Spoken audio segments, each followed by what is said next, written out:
Hi, welcome to Public Bible Reading Questions. Today's question is from Rachel, who asks, should my Bible reading sound different for an audience of kids, and how so?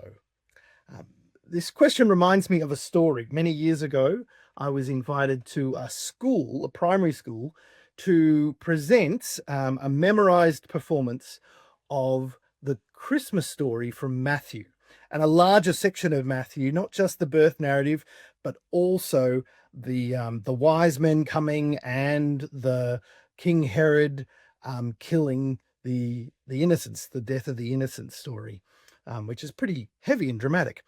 He was furious and he gave orders to kill all the boys in Bethlehem who were 2 years old and under.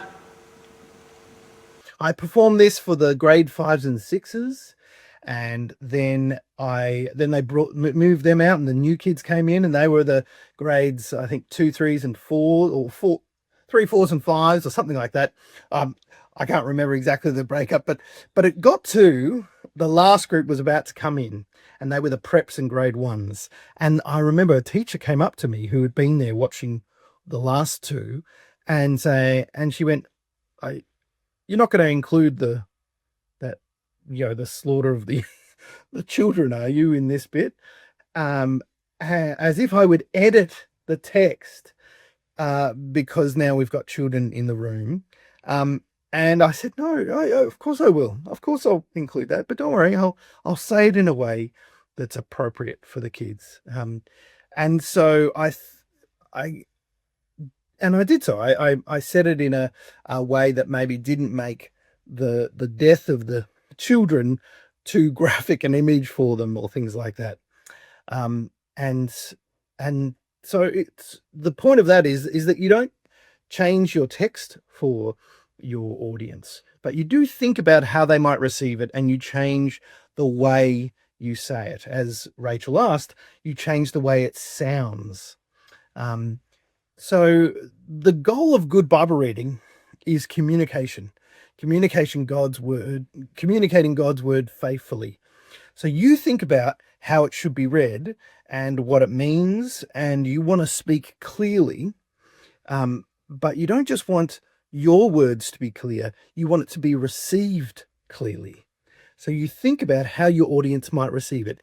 And the congregation might be a mixed congregation, and so that's not so you're aware of that. But the congregation might be a very more traditional congregation, and so the tone and the way you speak will be appropriate for that congregation. And if it's in front of the Sunday school and you're telling this story before kids who are used to the stories being animated and people using big gestures and facial expressions and reading at a certain pace, then you would read in a way so that they would engage with the story.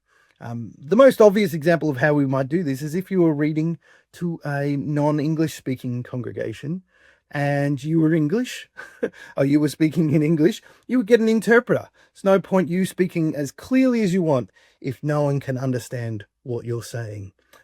So the great passage I use in my training for this is from 1 Corinthians 14, verses 7 to 9. And this passage is actually talking about speaking in tongues and the need for an interpreter, but the principle applies for any type of communication.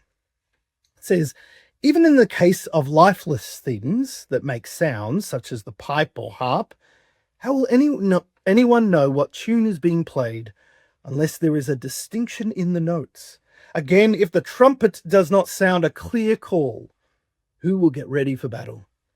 So it is with you. Unless you speak intelligible words with your tongue, how will anyone know what you are saying? You will just be speaking into the air. And so if our audience is children, we never want to be just speaking into the air. We want to be speaking in a way so it is heard and engaged with. So always be aware of your audience when you're reading, how they might receive it, and read in an appropriate way for them. So thanks. you.